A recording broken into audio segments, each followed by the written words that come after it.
Hello, welcome to Gate Academy Plus. So today in the module 5 of synchronous machine, we are going to discuss about the sleep test. Basically, the main purpose of conducting the sleep test on the synchronous machine is to determine the value of XD and XQ, direct axis synchronous reactance and quadrature axis synchronous reactance. If we want to estimate the value of the direct axis reactance, then we can estimate it by conducting the open circuit test and short circuit test as well. But in case of the quadrature axis reactance, if we want to determine the value of that one, then we will have to go for the sleep test. And by conducting the sleep test, we will estimate the value of both the reactances, quadrature axis reactance and synchronous axis reactance. And previously, as I told you, that by conducting the open circuit test and short circuit test, the value which will be obtained by that particular method as a quadrature axis reactance, that will be compared with this one. Probably the chances are there that definitely there will be very small marginal change between both the calculations. So in this particular lecture we will go for the calculation of XD and XQ, and there is going to be setup for the experiment and how that experiment will be conducted on that machine.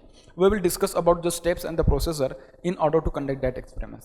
ठीक है, तो सबसे पहले अपन बात करेंगे slip test कि मतलब उसमें क्या क्या जरूरत होने वाली है, उसके बारे में बात करेंगे अपन. ठीक है, तो देखिए पहले सबसे पहले मैं बात कर लेता हूँ कि एक्स डी अपन कहाँ से डिटरमाइन करेंगे and then we will go for the slip test. X D can be determine X D can be determine from OC test and AC test on the synchronous machine. From OC and AC test on synchronous machine.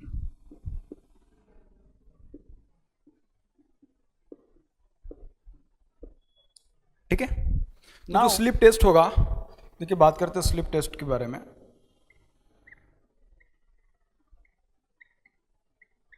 Slip test में भी जो कुछ process है, जो steps है, उसके बारे में डिस्कस कर लेते हैं. सबसे पहला स्टेप क्या होगा? The synchronous machine is driven by a prime mover at a speed slightly greater than the synchronous speed या slightly less than the synchronous speed. इस तरीके से उसका स्पीड होना चाहिए आपके पास जो रोटर है उसका, कि वो सिंक्रोनस स्पीड से एक तो कम हो एक तो ज़्यादा हो, क्योंकि अपन का जो मेन इंटेंशन है यहाँ पे यही होगा कि अपन को स्लिप क्रिएट करनी पड़ेगी. क्या क्रिएट करना है? स्लिप क्रिएट करनी पड़ेगी. मतलब जो सिंक्रोनस स्पीड का जो स्पीड होगा, सिंक्रोनस स्पीड की जो वैल्यू है NS और जो रोटर का स्पीड होगा NR, इन दोनों के बीच में कुछ तो रिलेटिव स्पीड आ जाए. That relative speed is basically responsible for the calculation of the XD and XQ in this particular test. ठीक है, so now I will discuss that the synchronous machine is driven by the prime mover, is driven by the prime mover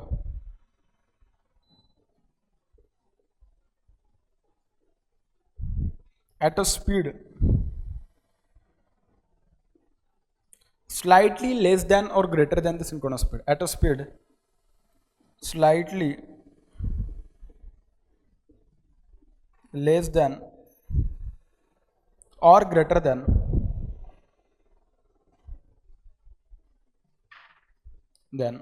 synchronous speed.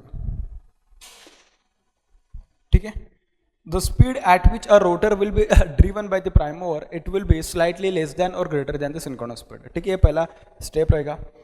दूसरा step रहेगा field winding is open circuited. क्या बोल रहा हूं मैं? Field winding is open circuited. Field winding is open circuited.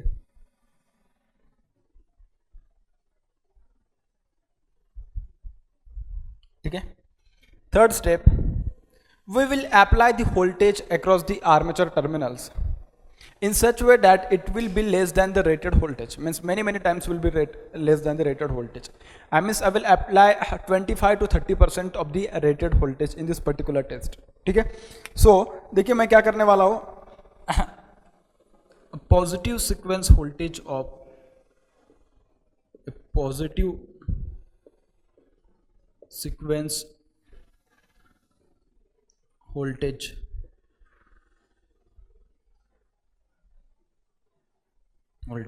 of 25 to 30%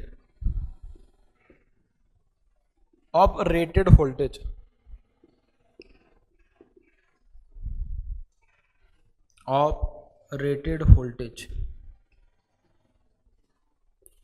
is applied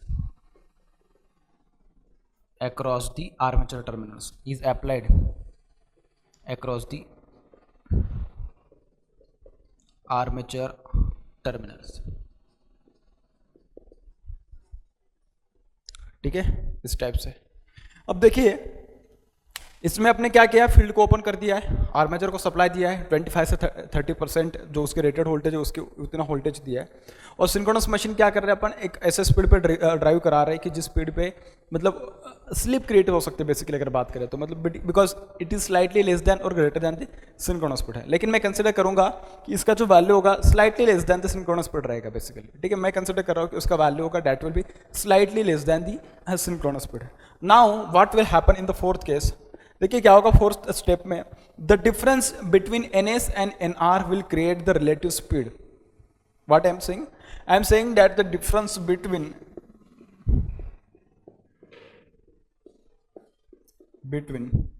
NS and NR will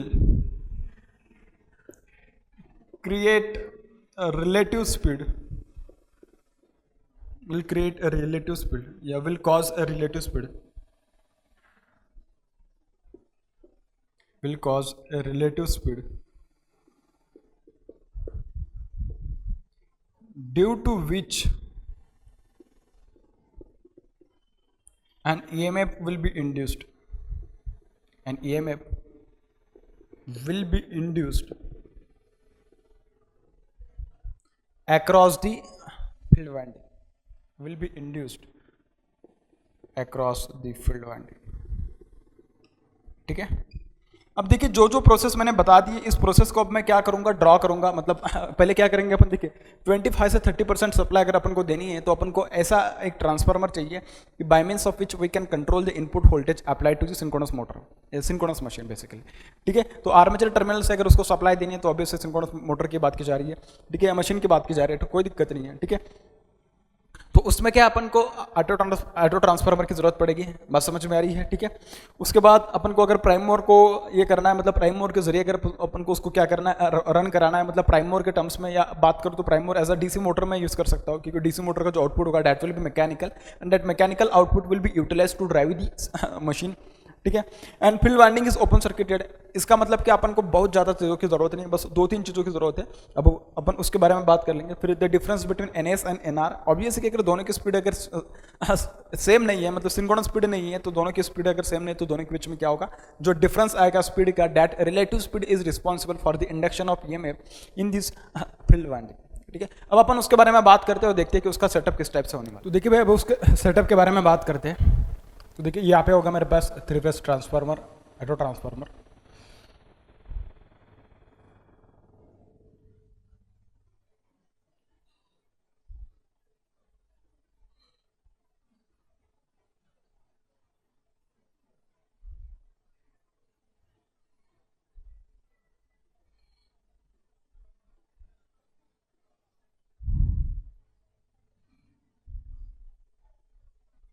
ठीक है,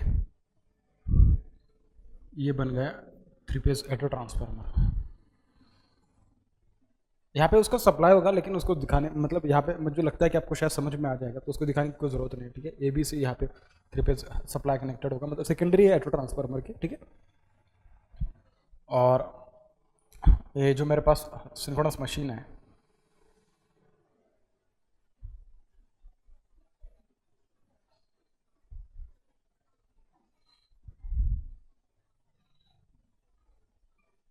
इस टाइप से मेरे पास सिंक्रोनस मशीन है, ठीक है।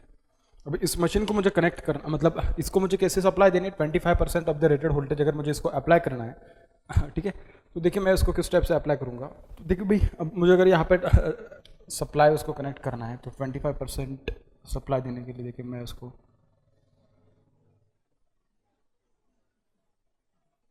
इस टाइप से मैं उसको वोल्टेज अप्लाई कर रहा हूँ,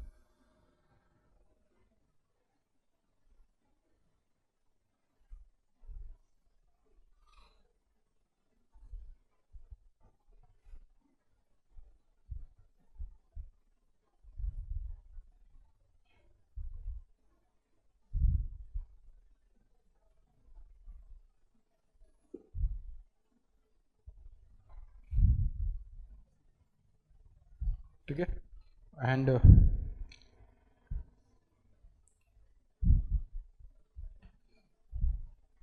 ये जो होगा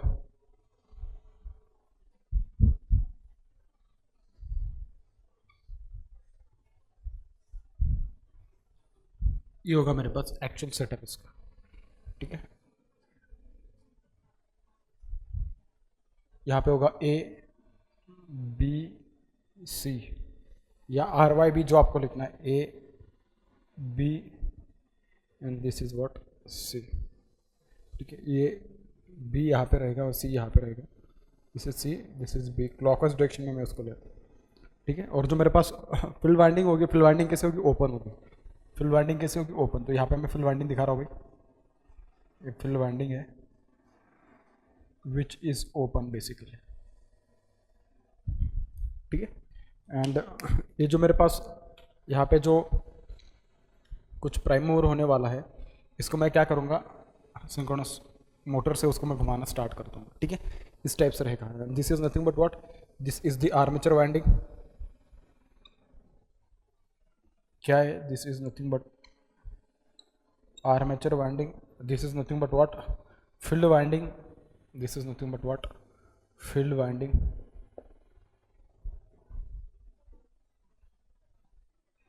and this is nothing but what auto transformer,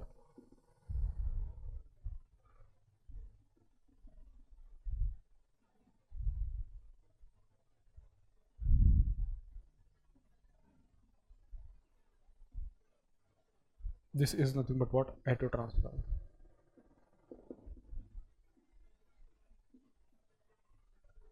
ठीक है। तो ये रहा आपके पास सेटअप स्लिप टेस्ट के लिए, ठीक है। ये आर्मेचर वाइंडिंग है, फील्ड वाइंडिंग है, field winding is what open circuited. तो इसके अक्रॉस में मैं क्या कर दूंगा, इसके अक्रॉस में मैं एक वोल्ट मीटर कनेक्ट कर दूंगा कि जहाँ से मैं उसका वोल्टेज का रीडिंग देख सकता हूँ, ठीक है। इस टाइप से रहेगा। सिमिलरली मैं क्या करूँगा, जो मेरे पास यहाँ पे जो आर्मेचर जो वाइंडिंग मैंने यहाँ पे इस तरीके से कनेक्ट कर रखी है, इसके सीरीज में मैं एक एमीटर लगा दूंगा कि जहाँ से मैं उसके एमीटर की रीडिंग देख सकता हूँ, ठीक है। और एक वोल्ट मीटर लगा दूंगा मैं दो फेजेस के बीच में। तो अगर सपोज मुझे दो फेजेस के बीच में अगर वोल्ट मीटर लगाना है, तो यहाँ पे थोड़ी जगह नहीं है सही से दिखाने के लिए, ठीक है। तो मैं इसको इस टाइप से दिखा देता हूँ। ये सी फेज यहाँ पे मैं वोल्ट मीटर लगाने वाला हूँ, मतलब line to line voltage measure कर पाए इस टाइप से, ठीक है। अब देखिए इसमें होगा क्या, अब इसमें जो प्रोसेस है, आपको प्रोसेस ये देखना है। मैंने बोला कि मेरे पास जो सिंक्रोनस जो मेरे पास जो सप्लाई वोल्टेज जो सप्लाई होने वाला है, सप्लाई कैसे होने वाला है, रेटेड सप्लाई का 25 to 30% होगा। मतलब magnitude of voltage will be what, it will B 25 to 30%। लेकिन जो सप्लाई फ्रीक्वेंसी होगी वो कैसी होगी, जो रेटेड फ्रीक्वेंसी होगी उसी के बराबर होगी। अगर मेरे पास जो सप्लाई फ्रीक्वेंसी अगर रेटेड फ्रीक्वेंसी के बराबर है, तो आपके पास जो एनएस आएगा, जो सिंक्रोनस स्पीड आएगी, सिंक्रोनस स्पीड का वैल्यू क्या होगा, NS is equals to 120 F multiply by 120 F divided by what P, 120 F divided by what P, इस टाइप से होगा, ठीक है।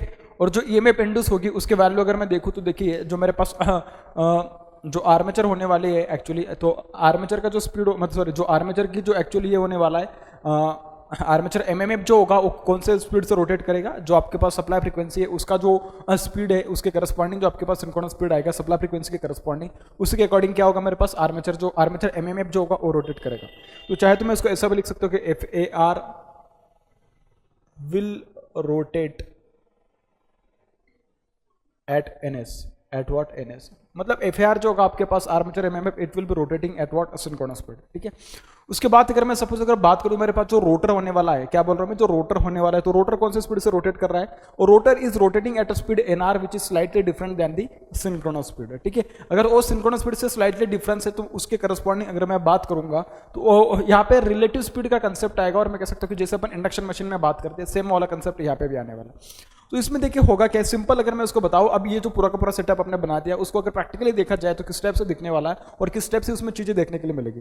देखिए आपके पास जो रोटर है, फिलहाल जो बात चल रही है किसकी करस्पॉन्डिंग बात चल रही है, सैलिएंट पोल सिंक्रोनस मशीन की करस्पॉन्डिंग बात चल रही है, क्योंकि XD and XQ will come into the picture only when we will discuss about the salient pole machine, not in case of the what cylindrical machine, क्योंकि cylindrical machine में सिर्फ एक ही रिएक्टेंस होता है, एक्सेस सिंक्रोनस रिएक्टेंस अपन उसको बोलते हैं, ठीक है।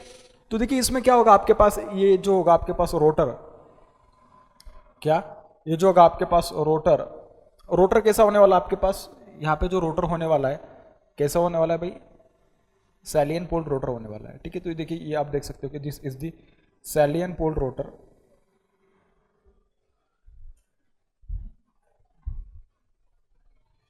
तो ये रहेगा भाई आपके पास इस टाइप से, ठीक है। ये रहेगा आपके पास सैलियन पोल रोटर इस टाइप से, ठीक है। और इसके ऊपर अपन क्या करेंगे, इस रोटर के ऊपर अपन फील्ड वाइंडिंग लगा देंगे। क्या करेंगे, फील्ड वाइंडिंग लगा देंगे। और अपन को पता है कि फील्ड वाइंडिंग कैसे आपके पास ओपन सर्किटेड, फील्ड वाइंडिंग कैसे आपके पास ओपन सर्किटेड है, ठीक है। तो यहाँ पे करंट वगैरह दिखाने की कोई जरूरत नहीं। और मैं कह सकता हूँ कि सपोज अगर मेरे पास फील्ड वाइंडिंग ओपन सर्किटेड है, ठीक है, तो ये फील्ड वाइंडिंग की जो एक्सिस होगी this is nothing but D axis. ये कौन सी एक्सिस है, डी एक्सिस है। और जो आपके पास हॉरिजॉन्टल एक्सिस होगी फील्ड वाइंडिंग के 90 डिग्री परपेंडिकुलर जो होगी, this is nothing but what, Q axis. ये कौन सी एक्सिस है भाई, ये क्यू एक्सिस है, ठीक है। अब देखिए सिंक्रोनस मशीन, अब ये क्या रोटर है आपके पास, ये क्या रोटर है। तो स्टेटर का क्या होगा आपके पास, अगर आप देखो तो देखिए स्टेटर क्या होगी, स्टेटर उसके एग्जैक्टली इसके ऊपर इस टाइप से होगी। क्या होगी, स्टेटर एग्जैक्टली इसके इस टाइप से ऊपर होने वाला है स्टेटर। अब आप देख सकते हो क्या कि स्टेटर और रोटर दोनों के बीच में क्या होने वाला है, एयर गैप आने वाला है। दोनों के बीच में क्या होता है, एयर गैप आने वाला है, ठीक है। मैं उसको थोड़ा सही से दिखा देता हूँ, मतलब ठीक है, कोई दिक्कत नहीं है, ऐसा भी दिखाया तो भी चल जाएगा। यहाँ पे क्या होने वाला होता है, आपके पास स्टेटर होता है और ये क्या है, रोटर। तो दोनों के बीच में कैसा होता है, एयर गैप होता है। क्या होता है, दोनों के बीच में एयर गैप होता है। तो आप थोड़ा अच्छे से देखिएगा उसमें कि देखिए मेरे पास जो एक्चुअली जो सिंक्रोनस स्पीड होने वाली है, एक्चुअल जो मेरे पास मैग्नेटिक फील्ड होगी, मैग्नेटिक फील्ड मतलब क्या, जो रोटेटिंग मैग्नेटिक फील्ड प्रोड्यूस होने वाली है by giving supply to the armature, the rotating magnetic field which will be rotating at synchronous speed, it will be what, it will be nothing but magnetic field. That magnetic field will be rotating at a synchronous speed and my rotor will be rotating at what, slightly different than the synchronous speed। तो मैं कह सकता हूँ कि जो rotor का speed होगा मेरे पास, रोटर का स्पीड कितना है, जो रोटर का स्पीड होने वाला है this is going to be N R. और जो रोटेटिंग मैग्नेटिक फील्ड होगी उसका जो स्पीड होगा, उसका स्पीड कितना होगा आपके पास, it will be N S. क्या होगा, एन एस होगा। अब आप खुद सोच के देखिएगा, एक ऐसा इंस्टेंट तो आने वाला होगा, क्या बोल रहा हूं मैं, there will be a instant at which the magnetic field and this what a rotor axis d axis both will coincide with each other। मैं क्या बोल रहा हूँ, एक ऐसा इंस्टेंट आएगा, एक ऐसा मोमेंट आएगा कि जिस मोमेंट में N S and this axis of the rotor will come into the what, same manner, और I can say what, both will coincide to each other. अब अगर दोनों अगर एक इंस्टेंट पे अगर कोइंसाइड होंगे यहाँ पे इस एक्सिस पे, तो उस पर्टिकुलर केस में अगर देखा जाए तो देखिए इन दोनों के बीच में रिलेक्टेंस कैसा, बहुत ही कम है। रिलेक्टेंस कैसा होता है, बहुत ही कम है। अगर रिलेक्टेंस बहुत ही कम होगा तो मुझे एक बात बोलो, जो आपके पास आर्मेचर के करस्पॉन्डिंग यहाँ पे जो एमएमएफ आएगा एफ ए आर, तो एफ ए आर के करस्पॉन्डिंग अगर मैं बात करूँ, F A R is equals to what, this is nothing but flux linkage, या मैं कह सकता हूँ कि flux of this F A R, you can say, ठीक है, एफ ए आर का flux multiply by what, reluctance, multiply by what, reluctance. This is nothing but what, this is nothing but reluctance. क्या होगा, reluctance होगा, ठीक है, इस type से। अभी अगर सपोज रिलक्टेंस है तो मुझे एक बात बोलेगा, एफ ए आर और एफ ए आर को जब रोटर के साथ लिंक करना होगा, मतलब रोटर पे जो फील्ड वाइंडिंग कनेक्टेड है उसके साथ जब लिंक करना होगा, तो उसको क्या करना पड़ेगा, ये जो आपके पास रोटेटिंग मैग्नेटिक फील्ड जो होगी, या मैं कह सकता हूँ कि जो मैग्नेटिक फील्ड है, when this magnetic field has to link with the rotor, then it will have to cross this air gap. इस एयर गैप को क्या करना पड़ेगा, उसको क्रॉस करना पड़ेगा। चाहे तो मैं इसको ऐसे दिखा भी देता हूँ, जो आपके पास एयर गैप है, इस एयर गैप के थ्रू क्या करना पड़ेगा, उसको यहाँ तक आना पड़ेगा। अगर ये वाली rotating magnetic field by crossing this air gap is going to link with what, rotor, तो मुझे एक बात बोलो, उसको ये जो एयर गैप होगा, एयर गैप कैसे थोड़ा कम है, एयर गैप कैसा होता है, थोड़ा कम है। अगर ये एयर गैप थोड़ा कम है तो इस पर्टिकुलर केस में अगर मैं बात करूँ तो देखिए जो रिलेक्टेंस देखने के लिए मिलेगा, रिलेक्टेंस कैसा होगा, कम होगा। क्योंकि रिलेक्टेंस किसके ऊपर डिपेंड करता है, रिलेक्टेंस जो होता है आपके पास, रिलेक्टेंस एस या आर जो दिखाना उस टाइप से दिखा सकते हैं। S is equals to what, this is equals to MMF upon reluctance, this is nothing but what, L upon mu into A, this is nothing but what, this is nothing but the reluctance। अगर ये reluctance का value है तो reluctance किसके ऊपर depend करता है, length के ऊपर। अगर लेंथ सपोज अगर कम है, एयर गैप लेंथ, तो ऑब्वियसली रिलक्टेंस भी कैसा होगा, कम होगा। तो एयर गैप लेंथ यहाँ पे कैसी थोड़ी कम है। अगर एयर गैप लेंथ कम है तो मुझे एक बात बोलिए, यहाँ पे एफ ए आर कैसा होने वाला होगा। अगर सपोज सिंपली अगर मैं बात करूँ कि देखिए मेरे पास जो फ्लक्स है, फ्लक्स का वैल्यू कांस्टेंट है। फ्लक्स का वैल्यू कैसा है, कांस्टेंट है, क्योंकि फ्लक्स को मैंने चेंज नहीं किया। फ्लक्स के जो भी पैरामीटर्स है सारे पैरामीटर्स एज इट इज रखे हैं, ठीक है। बस फ्लक्स क्या कर रहा है, जो अभी जितना अगर एयर गैप कम होगा तो क्या करेगा, थोड़ा कम फ्लक्स लिंकेज होगा, या हो सकता है कि एयर गैप ज्यादा होगा तो ज्यादा फ्लक्स लिंक, मतलब डिपेंड करेगा ना कि सिचुएशन कैसे, उसके ऊपर डिपेंड करेगा। एयर गैप कितना है, रिलक्टेंस कितना, उसको फील करना पड़ रहा है उसके अकॉर्डिंग, ठीक है। तो मैंने बोला कि अगर यहाँ पे रिलक्टेंस थोड़ा कम आ रहा है क्योंकि लेंथ ऑफ एयर गैप कैसे थोड़ी यहाँ पे कम है, तो इसकी वजह से रिलक्टेंस कम होगा, रिलक्टेंस कम होगा। और मैंने बोला फ्लक्स कांस्टेंट है तो क्या होगा, एफ ए आर कम होगा। तो देखिए अगर रिलक्टेंस कम है भाई, और मैंने बोला कि फ्लक्स अगर कांस्टेंट है तो एफ ए आर कैसा होगा, मिनिमम हो जाएगा। तो एफ ए आर का वैल्यू कैसा हो जाएगा भाई, मिनिमम हो जाएगा। अगर एफ ए आर मिनिमम है तो मुझे एक बात बोलो भाई, एफ ए आर क्या होता है, जो एम एम एफ होता है आपके पास, F A R is nothing but what M A F, this is nothing but what number of turns of the armature winding multiply by what armature current, multiply by what armature current. अगर F A R कम हो रहा है number of turns में तो तुम कुछ change करते ही नहीं हो और कर भी नहीं सकते यहाँ पे, ठीक है। तो एफ ए आर अगर कम होगा तो मुझे एक बात बोलो, आई आर कैसे हो जाएगा, कम हो जाएगा। It means what armature current will be what minimum, armature current कैसे हो जाएगी, मिनिमम हो जाएगी। अगर आर्मेचर करंट मिनिमम है, यहाँ पे वोल्टेज कैसे, आर्मेचर करंट मिनिमम है, आर्मेचर एमएमएफ मिनिमम है, वोल्टेज का क्या नेचर हो सकता है, वोल्टेज जो इंड्यूस होगी इस पर्टिकुलर केस में कैसे होगी। अब आप सिंपल मुझे एक बात बोलिएगा, मैंने जब क्या किया ना, जब मैं इस जो मेरे पास यहाँ पे जो ये नजर आ रहा है, ये जो आर्मेचर टर्मिनल्स है, ये क्या मेरे पास आर्मेचर टर्मिनल्स है। अब होगा क्या, देखिए अगर यहाँ पे आर्मेचर करंट मिनिमम है, आर्मेचर करंट क्या है मेरे पास मिनिमम है, और मैंने बोला कि मेरे पास यहाँ पे जो भी कुछ मैं यहाँ से सप्लाई लूंगा, यहाँ से क्या लूंगा मैं सप्लाई लूंगा, सप्लाई लेने के बाद यहाँ पे हो सकता है इस आर्मेचर, इस एमीटर के अक्रॉस में, या हो सकता है कि यहाँ पे जो एक स्विच वगैरह कनेक्टेड होगा, यहाँ पे एक्चुअल स्विच कनेक्टेड होता है, ठीक है। तो उसके अक्रॉस में जो भी कुछ वोल्टेज ड्रॉप होगा वो बहुत ही कम होगा। कैसे कम होगा भाई, अरे इसके लिए कम होगा क्योंकि करंट कम है, अगर करंट कम है तो आई इंटू वॉट एक्स या आई इंटू वॉट इम्पीडेंस, वो क्या होगा, डेफिनेटली कम होगा। अगर वो कम होगा तो इसका मतलब क्या, वोल्टेज की रीडिंग कैसे होगी, ज्यादा होगी। वोल्टेज की रीडिंग कैसे होगी, ज्यादा होगी। It means that the reading of the voltmeter is going to be what, maximum. Reading of the voltmeter is going to be what, maximum. बात समझ में आ रही है भाई। तो इस पर्टिकुलर केस में जो आपके पास डायरेक्ट एक्सेस जो मैंने बोला था, डायरेक्ट एक्सेस के केस में जो आपके पास वोल्टमीटर और एमीटर इन दोनों का जो रीडिंग आएगा, that reading will give us the value of what, that particular reluctance which will B faced by the what flux during linking with the what, during linking with the rotor, ठीक है। तो यहाँ पे जो आपके पास voltage का value है कैसा है, मैक्सिमम है, करंट का वैल्यू कैसा है, मिनिमम है। तो इसके करस्पॉन्डिंग जो अपन को रिएक्टेंस देखने के लिए मिलेगा, उस रिएक्टेंस को बोला जाएगा इस डायरेक्ट एक्सेस के corresponding, it will be called as what, direct axis synchronous reactance, and this XD is going to be what, voltmeter reading divided by what, ammeter reading divided by what, ammeter reading. लेकिन याद रखना ये जो voltmeter reading होगी कैसे होगी आपके पास, this reading is nothing but what, this will be the maximum voltage reading, this is nothing but what, minimum current, ठीक है। Maximum voltage with respect to minimum current is nothing but what, is nothing but the value of the direct axis synchronous reactance. This ratio is responsible for the calculation of XD, ठीक है, and this is very important, ठीक है। तो ये रहा भाई XD के बारे में। अब मैंने किसके करस्पॉन्डिंग बात करी थी, डायरेक्ट एक्सेस के करस्पॉन्डिंग मैंने बात करी थी। अब सपोज ये मैग्नेटिक फील्ड रोटेट करते करते करते करते एक इंस्टेंट ऐसा आएगा कि मतलब जब ये मैग्नेटिक फील्ड जो होगी, जब ये क्या करेगी, ये मैग्नेटिक फील्ड रोटर को क्या करेगी, इस पर्टिकुलर इंस्टेंट पे अगर कट करेगी, और मैं कह सकता हूँ कि सपोज अगर मैग्नेटिक फील्ड यहाँ पे होगी और आपका रोटर इस जगह पे होगा, तो दोनों के बीच में जो आपको यहाँ पे जो फिलहाल जो एयर गैप देखने के लिए मिलेगा, एयर गैप देखिए बहुत ज्यादा है यहाँ पे, अगर देखने के लिए मिला तो एयर गैप कैसा बहुत ज्यादा है। अगर एयर गैप ज्यादा होगा तो मुझे एक बात बोलो, अगर सपोज मैंने बात की कि एयर गैप जो होगा आपके पास क्या होगा, ज्यादा, एयर गैप ज्यादा है तो क्या होगा, लेंथ ऑफ एयर गैप कैसा होगा, ज्यादा होगा। लेंथ ऑफ एयर गैप ज्यादा मतलब क्या होगा, रिलक्टेंस ज्यादा होगा। रिलक्टेंस ज्यादा होगा मतलब क्या, FAR ज्यादा हो जाएगा। क्या हो जाएगा, FAR ज्यादा होगा। तो देख सकते हैं अपन की उसका बेसिकली बिहेवियर किस टाइप से देखने के लिए मिलने वाला है यहाँ पे। So this is nothing but what, phi AR multiply by what, reluctance. तो मैंने बोला कि रिलक्टेंस अगर बढ़ गया भाई तो ऑब्वियस है क्या बढ़ेगा, मेरे पास FAR बढ़ेगा। अगर सपोज मेरे पास FAR बढ़ रहा है तो इसका मतलब क्या होगा भाई, करंट बढ़ेगी। FAR बढ़ेगा तो क्या होगा, करंट भी बढ़ जाएगी। मतलब अगर क्या, करंट अगर बढ़ रही है तो जो ड्रॉप यहाँ पे देखने के लिए मिलने वाला है, तो ड्रॉप कैसा होगा, यहाँ पे ज्यादा होगा। अगर ड्रॉप ज्यादा होगा तो इसका मतलब क्या, वोल्टेज का जो रीडिंग आएगा, वोल्टेज कैसा हो जाएगा, कम हो जाएगा। जो वोल्टेज का रीडिंग आएगा वो कैसा हो जाएगा, कम हो जाएगा। बात समझ में आ रही है, कैसे मैंने उसको डिटरमाइन किया, किस टाइप से मैंने उसको कैलकुलेट किया। मैंने बोला कि जो मेरा मैग्नेटिक फील्ड है रोटेट करते करते करते एक ऐसा इंस्टेंट आएगा डेफिनेटली कि जिस इंस्टेंट पे मेरा जो रोटर का जो क्वाड्रेचर एक्सिस है और जो आपके पास मैग्नेटिक फील्ड है, इन दोनों के एक्सिस जब इस पर्टिकुलर पॉइंट पे जब वो कोइंसाइड करेंगे तो वहां पे उसके करस्पॉन्डिंग जो वोल्टमीटर और एमीटर की रीडिंग देखने के लिए मिलेगी, वो रीडिंग इस टाइप से होगी कि यहाँ पे देखिए एयर गैप ज्यादा होने की वजह से रिलक्टेंस ज्यादा होगा, क्योंकि एयर गैप लेंथ ज्यादा है। रिलक्टेंस ज्यादा होने की वजह से क्या हो जाएगा, आपके पास जो FAR का वैल्यू आएगा वो कैसा होगा, ज्यादा होगा। FAR ज्यादा होने की वजह से क्या होगा, उसके करस्पॉन्डिंग जो करंट होगी IAR या आर्मेचर करंट जो होगी, दैट विल इंक्रीज। अगर आर्मेचर करंट ज्यादा होगी तो इसके करस्पॉन्डिंग जो ड्रॉप आएगा यहाँ पे, that drop will be what, that drop will be more. And if that drop is more then it means the voltage which will be read by this voltmeter indeed it is going to be what, less. अगर उस voltage का reading अगर less होगा तो मैंने उसको बोला क्या, the reading of the voltmeter will be what, decrease.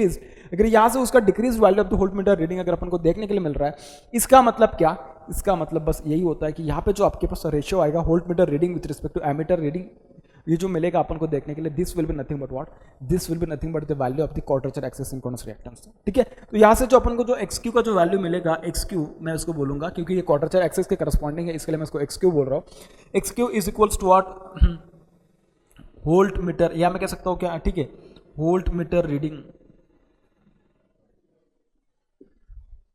अब ये होल पीरियड रीडिंग कैसे है आपके पास, दिस इज व्हाट मिनिमम या maximum, this is what minimum voltage upon what maximum या एमीटर रीडिंग, मैक्सिमम करंट कह सकते हो, this is nothing but what, this is nothing but ammeter reading, ठीक है, या आप कह सकते हो उसको maximum current, what maximum current कह सकते हो, ठीक है। सिमिलरली अगर अपन को एक्सडी के लिए भी लिखना होगा तो क्या लिख सकते हैं अपन, maximum voltage with respect to what minimum current, with respect to what minimum current.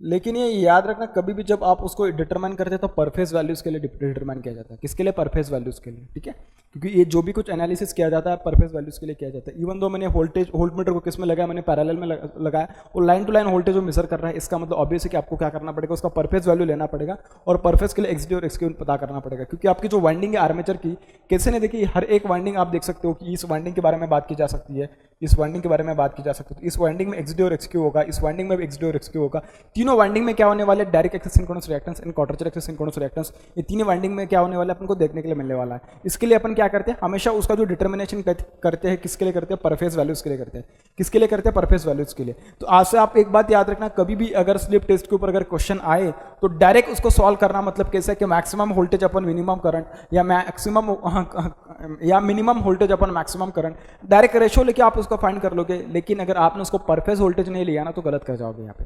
I hope कि शायद आपको मेरा पॉइंट समझ में होगा। तो ये रहा पूरा का पूरा इस टेस्ट को किस टाइप से कंडक्ट किया जाता है, कैसा नहीं, ये सब अपन ने डिस्कस कर लिया। अब अपन बात करेंगे उसका जो एक्चुअल जो वेवफॉर्म जो देखने के लिए मिलेगा, ऑसिलोग्राम जो देखने के लिए मिलेगा, तो वो किस टाइप से देखने के लिए मिलता है, अब अपन उसके बारे में डिस्कस कर लेते हैं, ठीक है। तो देखिए भाई, जो आपके पास जो फील्ड वाइंडिंग है उसके अक्रॉस में जो ईएमएफ इंड्यूस होने वाली है ओपन सर्किटेड फील्ड वाइंडिंग के अक्रॉस में, तो वहाँ पे अपन क्या करेंगे, उसकी वोल्टेज की जो वेवफॉर्म होगी, ऑब्वियस है कि अगर सप्लाई आपका वोल्टेज सप्लाई जो है आपके पास वो कैसे साइनोसाइडल है, सप्लाई साइनोसाइडल है, जो ईएमएफ इंड्यूस होगी वो भी कैसे होगी, साइनोसाइडल होगी। तो उसका जो वेवफॉर्म देखने के लिए मिलेगा अपन के पास, वो देखिए वेवफॉर्म कैसा होगा, आप ईएमएफ जो इंड्यूस्ड ईएमएफ होगा उसका वेवफॉर्म देखिए इस टाइप से होगा।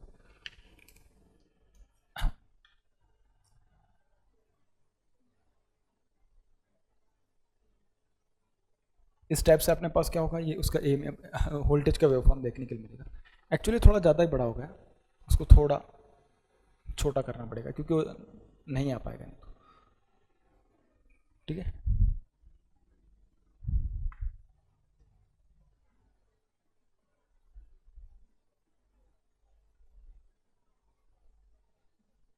इस टाइप से आएगा,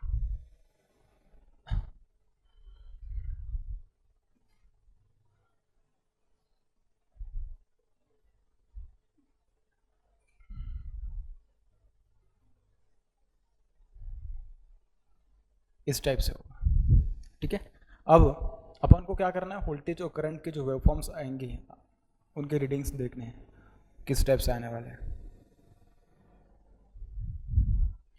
ठीक है। तो अपन को ये भी पता है कि अपन जो फील्ड वाइंडिंग है उसके एक्सेस से अपन एक्सडी और एक्सक्यू के वैल्यूज पता कर लेंगे, ठीक है, उसके एक्सेस से ही पता चल जाएगा अपन को एक्सडी और एक्सक्यू कहाँ कहाँ पे आने वाले हैं।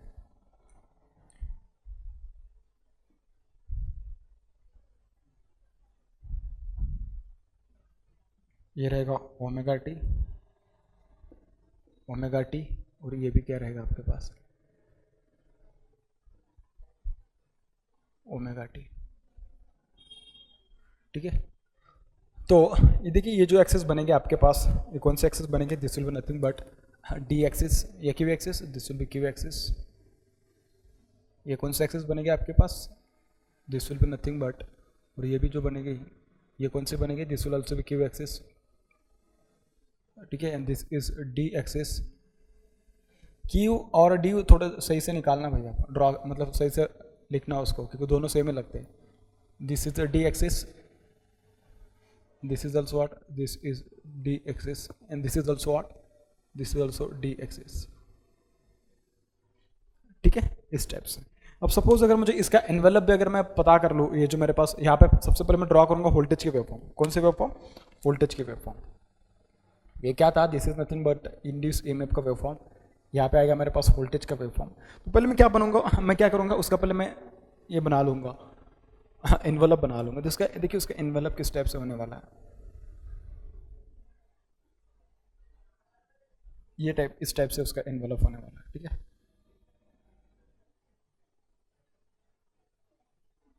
इस टाइप से उसका इन्वेलप होने वाला है, ठीक है भाई। अब देखिए इसमें क्या होंगे, इसमें अपन देखेंगे कि उसका जो एक्चुअल जो ये आएगा वेवफॉर्म, देखिए किस टाइप से आने वाला होगा।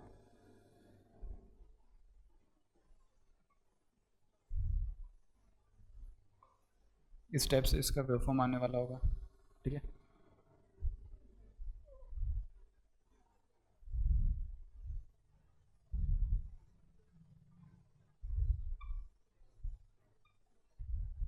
इस देखिए इस टाइप से उसका एनवेलप आने वाला होगा। सिमिलरली जैसे मैंने वोल्टेज के लिए बनाया वैसे मैं क्या करूँगा, करंट के लिए बना लूँगा। कैसे ले, करंट के लिए। अब देखिए आप बोलोगे सर ये कैसे दिखाई देगा अपन को, ये दिखाई देने के लिए देखिए मैंने एमीटर लगाया था, मैंने वोल्ट मीटर लगाया था, और जो मेरे पास इंड्यूस वोल्टेज थी उसको मेजर करने के लिए भी मैंने क्या था, वोल्टेज सॉरी वोल्ट मीटर लगाया था। देखिए तो वोल्ट मीटर लगाया था। और अगर आप उसको देखना चाहते हो, अगर आप इवन मैटलैब में भी देखें तो उसको भी बना सकते हो। मैटलैब में भी क्या कर सकते हैं आप, यहाँ पे उसको मतलब आराम से सर्किट को आप वहाँ पे कॉन्फ़िगर कर सकते हो, और उसके क्रॉस में बस इसके क्रॉस में स्कोप लगा दीजिएगा, ठीक है। स्कोप लगाने से आप उसका वैल्यू आराम से पता, मतलब उसका वेवफॉर्म तो आराम से पता कर ही सकते हो, ठीक है। देखिए तो इस एमीटर का रीडिंग जो था, मैंने इस एमीटर को अभी मैं उसका वेवफॉर्म ड्रॉ करूँगा। ये जो एमीटर जिस करंट को मेजर करेगी उसके वेवफॉर्म ड्रॉ करूँगा। ये जो वोल्टेज था उसको अपन ने अभी ड्रॉ किया, और ये जो मेरे पास इंड्यूस ईएमएफ था उसका जो ई का वैल्यू था, उसका जो देखिए मैंने वो साइनसोइडल दिखाया है, तो उसको मैंने उस तरीके से ड्रॉ किया। अब अपन को क्या करना है, अब अपन को एमीटर जो एमीटर की रीडिंग जो आएगी उसका अगर मैं सपोज वेवफॉर्म ड्रॉ करूँगा तो किस स्टेप से आने वाला होगा। देखिए बस उसका थोड़ा अपोजिट होगा, क्योंकि जहाँ पे वोल्टेज मैक्सिमम थी, अपने जो वहाँ पे देखा एफएआर का वैल्यू जहाँ पे मैक्सिमम था वहाँ पे करंट मैक्सिमम थी, वोल्टेज मिनिमम था। सिमिलरली एफआर का वैल्यू जहाँ पे मिनिमम था वहाँ पे करंट मिनिमम थी और वोल्टेज मैक्सिमम था। तो देखिए अगर मैं उसको ड्रॉ करने की बात करूँ तो देखिए किस स्टेप से आने वाला होगा, ये आएगा इस स्टेप से,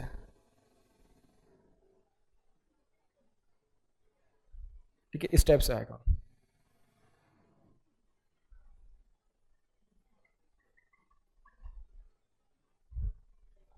ठीक है। इस टाइप से आपके पास आएगा इसका वेवफॉर्म। तो ड्रॉ करते हैं फिर भाई इसको।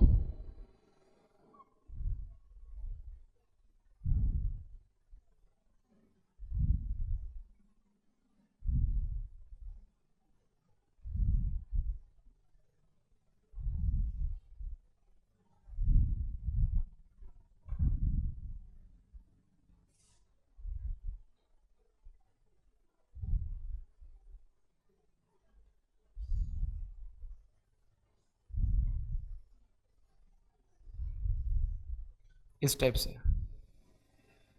ठीक है। इस टाइप से अपन करंट का भी वेवफॉर्म ड्रॉ कर लेंगे, ठीक है। अब आप आसानी से पता कर सकते हो कि एक्स डी और एक्स की वैल्यू क्या आने वाले। देखिए यहाँ पे आपके पास कैसे वोल्टेज कैसे मिनिमम है, ठीक है, और करंट कैसे आपके पास मैक्सिमम है। तो मैक्सिमम वोल्टेज अपन मिनिमम करंट, तो वहाँ से अपन को क्या पता चल जाएगा, ठीक है। करंट मिनिमम है, वोल्टेज कैसे मैक्सिमम है, ठीक है। मैं गलत बोला, दिस इज मिनिमम करंट, ठीक है, and this is what maximum voltage. So V max upon what I minimum, it will give me what X D, it will give me what X D. Similarly देखिए voltage कैसे यहाँ पे minimum है और current कैसे यहाँ पे maximum है, मतलब क्या मिनिमम वोल्टेज अपन मैक्सिमम करंट। देखिए क्या मिलने वाला आपके पास, we mean upon what I max, अपन को क्या मिलेगा यहाँ से, अपन को मिलेगा एक्स क्यू का वैल्यू। क्या मिलेगा भाई, एक्स क्यू का वैल्यू मिलेगा। लेकिन याद रखना दोनों दोनों कैसे पर फेज वैल्यू से, कैसे पर फेज वैल्यू से, पर फेज वैल्यू से, ठीक है। Similarly these are nothing but what per phase value, ठीक है। इसको भी मैं चाहे तो यहीं पे लिख देता हूँ, ठीक है। नहीं तो अपन ठीक है कोई दिक्कत नहीं, ऐसा भी लिख दिया, मतलब दोनों कैसे होने चाहिए, पर फेज वैल्यू होने चाहिए। तो एक्स डी भी डायरेक्टली आप इस ऑसिलोग्राम से उसका वैल्यू पता कर सकते हो, या एक्स की का वैल्यू आप उसके डायरेक्टली ऑसिलोग्राम से या उसके जो वेवफॉर्म से वहाँ से आप उसको पता कर सकते थे। सो this was all about what, this was all about the voltage current and induce EMF in this particular case. उसमें एक और बात है कि जो इंड्यूस ईएमएफ की जो बात की जाएगी ना, यहाँ पे जो इंड्यूस ईएमएफ जो आपको देखने के लिए मिलेगा, इंड्यूस ईएमएफ देखिए कैसे देखने के लिए मिलेगा। अगर मैं बात करूँ तो कि इंड्यूस ईएमएफ की इस पर्टिकुलर केस में अगर आप इंड्यूस ईएमएफ की बात करोगे कि जैसे कि यहाँ पे एनएस मतलब जो मैग्नेटिक फील्ड का डायरेक्शन है और जो आपके पास रोटर का डायरेक्शन है, दोनों कैसे एक दूसरे के पैरेलल में, मतलब क्या दोनों कोइंसाइड कर रहे हैं, मतलब क्या दोनों सेम डायरेक्शन में। अगर दोनों सेम डायरेक्शन में होंगे तो उसकी वजह से क्या होगा, इंड्यूस ईएमएफ कैसा होगा, जीरो होगा। इंड्यूस ईएमएफ कैसा होगा, जीरो होगा। अगर इंड्यूस ईएमएफ जीरो का मतलब क्या, जो डायरेक्ट एक्सिस अपन को देखने के लिए मिलेगी उस डायरेक्ट एक्सिस के करस्पॉन्डिंग, क्योंकि देखिए ना मैग्नेटिक फील्ड भी और यहाँ से जो आपके पास रोटर जो है, रोटर का जो डायरेक्ट एक्सिस है, दोनों के सेम डायरेक्शन में। ठीक है, अगर एनआर और एनएस अगर दोनों सेम डायरेक्शन में आ जाएंगे तो उस टाइम पे जो आपके पास इंड्यूस ईएमएफ आएगा वो कैसा होगा, induce EMF will be zero, क्योंकि आप देख सकते हो कि इस फील्ड वाइंडिंग के अक्रॉस में जो इंड्यूस ईएमएफ होगा वो कैसे होगा, जीरो। आप देख सकते हो कि यहाँ पे भी जो आपके पास जो डी एक्सिस है वहाँ पे उसके करस्पॉन्डिंग जो इंड्यूस ईएमएफ आया वो जीरो आया होगा। आप देख सकते हो this is D axis, this is D axis, this is what D axis, इस टाइप से। सिमिलरली अगर मैं बात करूं तो आपके पास क्वाड्रेचर एक्सिस था, वहां पे देखना आप मैग्नेटिक फील्ड और आपके पास जो रोटर थी, इन दोनों के बीच में कैसे 90 डिग्री एंगल फॉर्म हो रहा होगा। आप देख सकते हो कि देखिए जब यहाँ पे रोटर था, आपके पास ये रोटर था और मैग्नेटिक फील्ड कैसे थी, ऐसी थी, तो दोनों के बीच में कैसा 90 डिग्री एंगल फॉर्म हो रहा था। और अपन को पता है फ्लक्स का क्या होता है, डेरिवेटिव जब आप ले लेते हो तो उसका क्या होता है, मतलब फ्लक्स से 90 डिग्री जो एंगल आता है वो क्या होता है आपके पास, मतलब डी फाई बाई डी जो होता है this is nothing but what 90 degree जो चेंज होता है, this D phi by D indicates that voltage induce will be what, मतलब क्या वहां पे अगर मैं बात करूं तो यहाँ पे जो फ्लक्स लिंकेज होगा ना बहुत ही कम होगा, यहाँ पे जो फ्लक्स लिंकेज होगा बहुत ही कम होगा। ठीक है, तो उसकी वजह से जो वहाँ पे जो ईएमएफ इंड्यूस होगा कैसा होगा, मैक्सिमम होगा। 90 डिग्री तो दोनों में चेंज है। अगर मतलब क्या फ्लक्स अगर कोसाइन है तो आपके पास जो ईएमएफ इंड्यूस होगा दैट विल बी साइन, या फ्लक्स अगर साइन है तो जो इंड्यूस ईएमएफ होगा वो कैसा होगा, कोसाइन है। मतलब क्या जहाँ पे फ्लक्स का वैल्यू मैक्सिमम होगा वहाँ पे इंड्यूस ईएमएफ कैसे होगी, मिनिमम होगी, और जहाँ पे फ्लक्स का वैल्यू मिनिमम होगा वहाँ पे जो इंड्यूस ईएमएफ होगा वो कैसा होगा, मैक्सिमम होगा। So this was all about the slip test. और ऐसे ही क्वेश्चंस अपन को पूछेगा, अगर क्वेश्चंस अगर उसको पूछना होगा तो बहुत ही सिंपल क्वेश्चन पूछता है। ठीक है, क्योंकि डायरेक्टली वो रीडिंग वगैरह दे देगा और अपन को पूछेगा कि इसके वैल्यूज बताओ भाई, उसके वैल्यूज क्या आएंगे। तो बस आपको क्या करना है, उसके रीडिंग से बस उसके वैल्यूज को क्या करना है, पर फेज निकालना है। मतलब पर फेज वोल्टेज ले लो divided by what, minimum current divided, similarly per phase minimum voltage divided by maximum per phase current. ठीक है, तो बस ये वैल्यूज अपन को दे दी होगी उसने, इस वैल्यूज को यूज करो, आराम से आप उसका वैल्यू पता कर लोगे। ठीक है, तो इस तरीके से अपन को क्या करना है, स्लिप टेस्ट के ऊपर जितने भी न्यूमेरिकल्स आ जाएंगे तो उनको अच्छे से उसको सॉल्व करना है। बड़े बड़े एग्जाम्स में इवन ईएससी हो जाए या यूनिवर्सिटी के एग्जाम्स हो जाए, सिविल सर्विसेज के एग्जाम हो जाए, उन सारे एग्जाम्स में जो स्लिप टेस्ट है उसके ऊपर क्वेश्चंस पूछे जाते हैं। मतलब उसको डिस्क्रिप्टिव फॉर्म में क्वेश्चंस एक्सपेक्ट करते हैं। उसको अगर लिखना होगा तो उसके लिए मैंने इसके लिए वो सारे के सारे स्टेप्स वगैरह आपको लिख के दिए थे। ये सब चीज़ें आपको अच्छे से पता होनी चाहिए, इसके लिए मैंने उनको लिख के दिया था। इसके रिगार्डिंग जितने न्यूमेरिकल्स थे अपन उसको नेक्स्ट लेक्चर में डिस्कस करेंगे। ठीक है।